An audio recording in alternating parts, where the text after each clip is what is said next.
Thanks everyone for being here. Good morning. My name is Doug Moore. I am the Executive Director for the Oregon League of Conservation Voters. I really appreciate everyone coming down here, both for the rally and for the hearing and for this press conference. As you can tell from all the excitement in the building here in Salem, as you can tell from the number of people who've come, this is an issue that excites people across the entire state. The Owyhee Canyonlands are a place of wonder, history, culture, magic, and a place that people in this state love to visit and recreate in. Everyone agrees that we want to keep that magic, culture, and history alive and accessible for all Oregonians. The Canyonlands in southeastern Oregon represent one of the most important and largest unprotected wilderness areas intact in the lower 48. In simple terms, this is true wild country.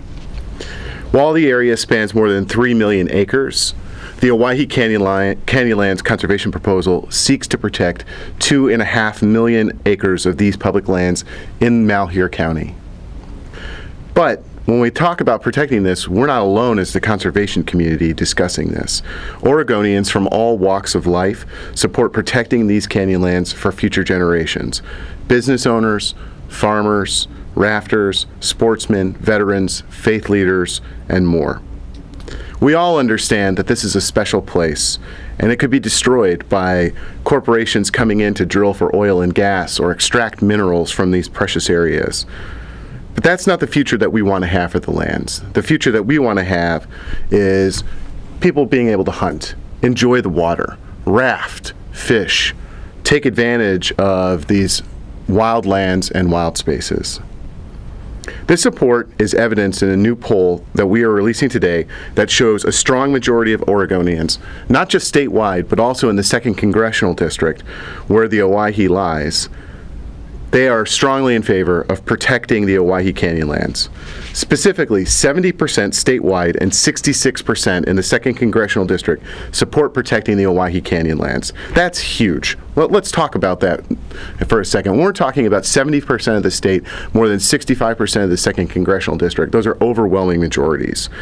Let's be honest, we'd like those numbers in any election that we would ever run in. Those are pretty incredible. The broad support really, frankly, should not be a surprise. A scientific analysis released last week by the Conservation Science Partners suggested the importance of the Owyhee Canyonlands for conserving ecological connectivity, night sky darkness, biological diversity, and resilience to climate change in the West. These are the kind of places we should be protecting. They're wild even by today's standards.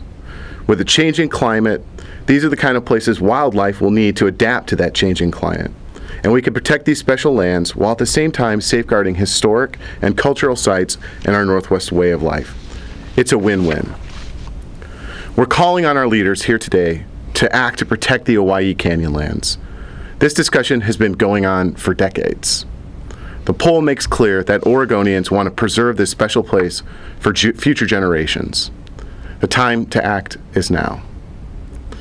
Coming up next, we'll have Dan Cherry with the Northwest Sports Fishing Industry Association.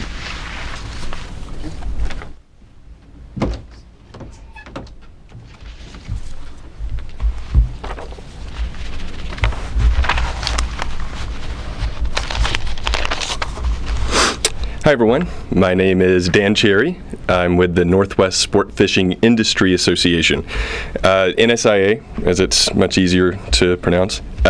We represent more than 200 member businesses and several more hundred individuals who all share a common bond that they rely on healthy fisheries and a healthy sport fishing industry to support their families and make their livelihoods. So Oregon's outdoor recreation economy is around $12 billion, and that's hiking, rafting, backpacking, all of the above. Oregon's recreational fishing industry makes up about $1 billion in consumer spending, and 12,000 jobs are supported by that spending. The great part about it is that 65% of that consumer spending occurs on public lands, and not just public lands, specifically access to healthy and productive public lands with abundant fish stocks, Otherwise, people aren't going to go fishing. So that's why we support protecting the Owyhee Canyonlands. To say that there's a patchwork of protections currently is inadequate, because you don't know, it's gone before you know it if you don't take the appropriate steps and protect this land. And then with that said, our member businesses, fishing guides, rod builders, boat manufacturers, tackle makers, all make a living off of having healthy and abundant fish stocks. And if we don't protect this river, they have no assurance that their business is going to be able to thrive. They can't make the proper investments to grow. And that's why we support this. The Owyhee River has an outstanding trout fishery. It's well known across the state, throughout the country and the world, for having huge brown trout. And fly fishermen come from all over to come access that. This is what buoys our recreational fishing industry, is having special places like this that people can put on their bucket list and come in from across the country and all over the world to come have a chance at one of these amazing fish that we have. Where are we at? So really, on behalf of the hardworking men and women who depend on the sport fishing industry, it's time for our elected officials to do the right thing here. And we need our senators and the president to step up and do this for the stakeholders who are at the table and who really deserve to have protection of this area. So, like the poll that was released today, I think what we do see is that if you ask people, 70% of people want that protected, and I think a lot of the locals feel the same way. And this is not an us versus them thing. It's time for us to come together and find a consensus on the best way to accomplish this. And and on a personal note, not only do I work in the industry, I'm a big-time fisherman myself, and I didn't grow up in Oregon like a lot of people around here did, but I grew up in the South, and I will tell you firsthand that moving to Oregon has been such a wonderful experience to me, coming from that perspective, because I see how beautiful it is and I see how wonderful it is, and I just want it to stay that way. And I know throughout my life of fishing, I've been shut off of lands that I had once been able to access, and we need some assurance that anglers are going to be able to go back to the Owyhee River and go enjoy this for decades. I want my grandchildren to be able to go fish that river, just like it's my opportunity today. All right, thank you. Bob, you're up.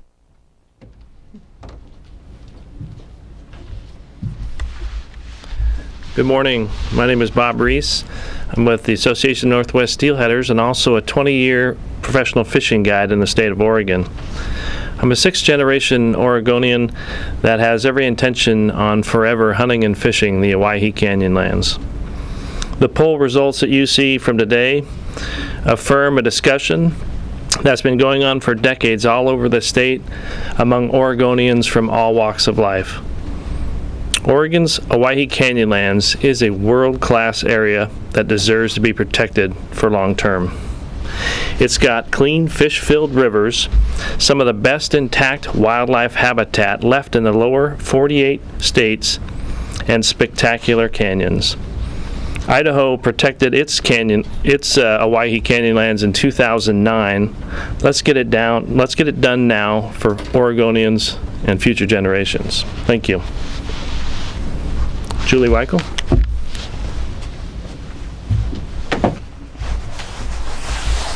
Hi, my name is Julie Weikel. I live in Eastern Oregon, 30 miles south of Burns, at a place called the Narrows, which is officially an Oregon ghost town. And I like it like that. For me, born and raised in the Great Basin, and feeling quite possessive, frankly, about the entire Great Basin and its continuity, if you will. The Owyhee is that country. At one time, when I first started visiting Oregon's Owyhee Canyonlands, I was already familiar with Nevada's Owyhee country, and I thought that someday we would be looking at protecting this whole ecosystem, all 10 million acres of it. Turns out things have gotten a bit more fragmented, and today we're looking at the possibility of perhaps providing some permanent protection to the Oregon portion of this incredible drainage system. And those of you who've spoken about fish can appreciate a time when 30-pound salmon were sold on the streets of Tuscarora, Nevada, because they could come all the way up that magnificent drainage. When I first started visiting the Owyhee Canyonlands back in the 1960s and 1970s, and I did on a regular basis, I fully bought into the idea that the best way to take care of this place is keep it a secret. I knew how to get there. I knew how to move around out there, whether it was a horseback or a foot. And frankly, I thought that was just perfect. But in the intervening decades, I've seen what happens with pressures that I could not have foreseen back in the 60s and 70s. I've had the pleasure and privilege to be able to make a living in the livestock industry of Eastern Oregon, and that afforded me a further privilege of getting to understand the cattle industry at a national level. And consequently, I was invited into other states, Wyoming, Colorado, New Mexico, to aid and assist with some of the issues they had, and I got to see some of what happens to these big, vast public lands when pressures we couldn't have foreseen take hold. Wyoming and oil and gas development is a classic example.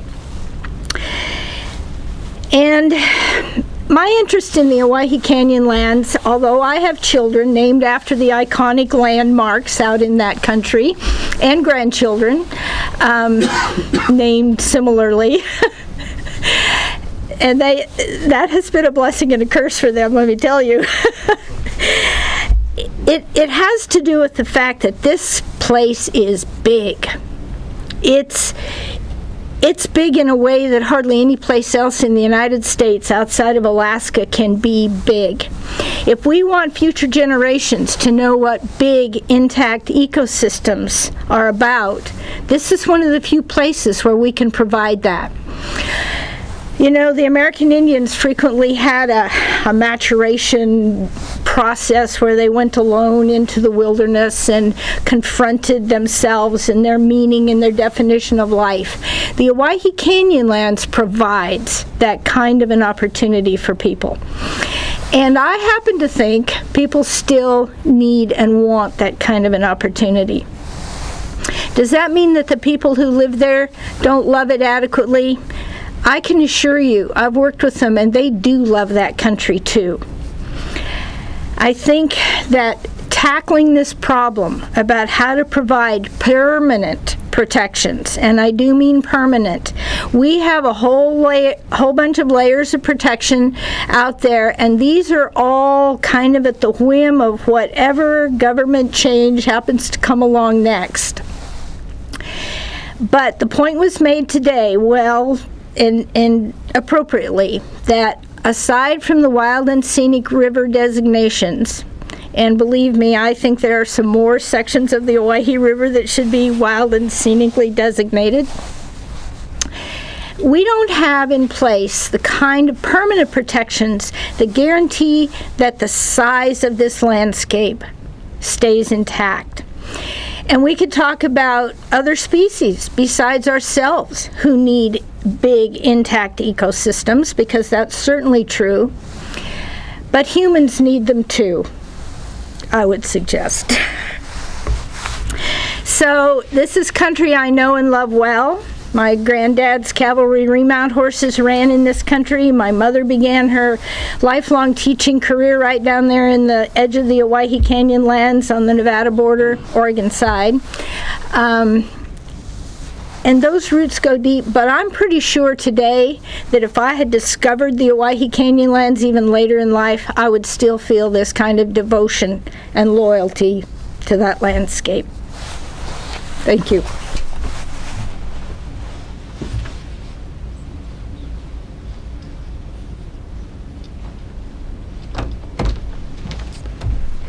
Thank you, everyone, for being here. We are happy to ask direct questions, and we'll close it out from here. So thank you so much. Hi. What exactly is the size of the proposed monument? I've been seeing about the 2.5 million acres that I think you mentioned, and I just read something about 2.1 million acres. Brent, you want to take that one? Okay. Thank you for the question.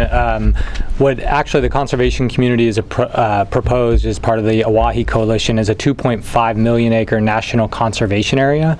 That is a legislative vehicle, that would be designated by Congress. Within that would be 2 million acres of wilderness. I think it's no surprise that there hasn't been a lot of movement on that in Congress, really none. That would require an act of Congress, a senator or representative to introduce a bill, and for a bill to pass Congress. Congress hasn't been in the business of passing a lot of bills as of late. And so I think that's where the conversation of a national monument comes up. If that is unsuccessful, then the other approach or opportunity that's out there is to give permanent protection in lieu of a national conservation area that the president can designate through a national monument proclamation under the Antiquities Act. Mm-hmm. So what about the 2.1 million reference that I saw? I think it was, I don't know, was it Walden opposing, written as, so you've heard no reference to 2.1 million acres? I haven't, Okay. I'm sorry. All right. Yeah. And what is the status of the proposal for Obama to declare a national monument? Well, I think, we've been continuing to work to try to kind of have conversations, figure out what the appropriate designation would be, how that designation would work, if there are any boundary changes that would be necessary. I think you heard a lot of that discussion today. Unfortunately, I think opponents of protection have kind of lined up squarely against a monument, but have not, as of yet, offered any kind of alternative as to what protection could be. The president alone has the authority to designate a national monument, as he's done in other areas across the country, and has been done by most presidents throughout the last 100 years or so since that tool has been available to them. Ultimately, I'm sure the president and others will make decisions based on people's ability or lack thereof to figure out how to give an area that obviously has a lot of values worth protecting the protection that they deserve. Just going to ask another. Mm-hmm. So there was a little bit of joking there about Obama watching the proceedings. Is he aware, of this initiative? Someone else want to speak to that, or should I? I mean, I think here's how I would answer that, I guess, is I think everyone's aware of the Owyhee Canyonlands by now. I think there's some discussion or portrayal that somehow this is a new issue. It's anything but new. I think I noted earlier, this place has been discussed as a national park, some few decades ago. President Clinton, when he was in office, actually looked at this area as a national monument. It ultimately did not get done. Representative Walden himself, representing the 2nd Congressional District, drafted a bill to protect the area as a wilderness area, much like ultimately was done on the Idaho portion of the Owyhee just across the border, which was completed in 2009. I think there's nobody that, at this point that would suggest that there hasn't been a long-standing multi-decade discussion about the importance of this area. I think anyone who's been paying any attention to public lands issues, including the president and the folks who work on these issues around him, is well aware of the importance of the Owyhee. I think we're good to go. Thanks, everyone.